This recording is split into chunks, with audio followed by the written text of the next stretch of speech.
हरियाणा विधानसभा भंग करने की कांग्रेस की प्लानिंग। हुड्डा ने बुलाई सीएलपी मीटिंग। गवर्नर से मिलेगी, टाइम नहीं मिलने पर जिलों में आंदोलन।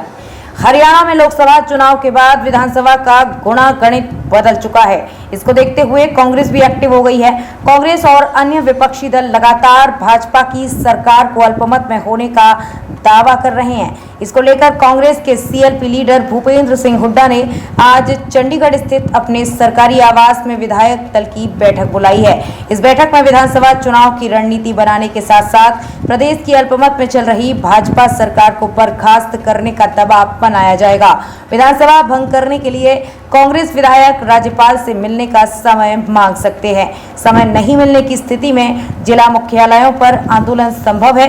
कांग्रेस विधायक दल के बैठक सोमवार को दोपहर बाद 3 बजे चंडीगढ़ में होगी, जिसमें कांग्रेस के प्रदेश अध्यक्ष चौधरी उदयवान भी शामिल होंगे।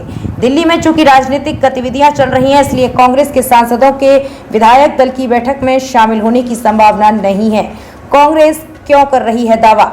हरियाणा के सीएम नायब सैनी की करनाल विधानसभा का उपचुनाव जीतने के बाद भी बीजेपी के पास सदन में बहुमत कम होने का कांग्रेस दावा कर रही है। हलोपा के गोपाल कांडा और एक निर्दलीय विधायक नयनपाल रावत का साथ होने के बाद भी बहुमत के आंकड़े से एक नंबर बीजेपी दूर है। पूर्व सीएम भूपेंद्र सिंह हुड्डा दावा कर रहे हैं कि सरकार अल्पमत में है, इसलिए विधानसभा भंग होनी चाहिए। इधर सदन में कांग्रेस, जजपा और आईएनएलडी यदि साथ आ गए तो सैनी सरकार की मुश्किलें बढ़ सकती हैं। हरियाणा में ऐसे हालात बनने की 3 बड़ी वजह।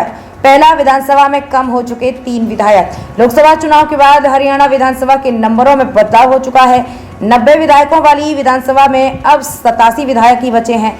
सिरसा की रानिया विधानसभा से रणजीत सिंह चौटाला के इस्तीफे, बादशाहपुर विधानसभा सीट से विधायक राकेश तौलताबाद के निधन से और अंबाला लोकसभा सीट से मुलाना विधानसभा सीट से कांग्रेस विधायक वरुण चौधरी के अंबाला लोकसभा चुनाव जीतने के बाद ये स्थिति बनी है। 87 सदस्यीय इस विधानसभा में अब बहुमत का आंकड़ा 46 से गिरकर 44 हो गया है। सदन की बदल गई राजनीतिक तस्वीर।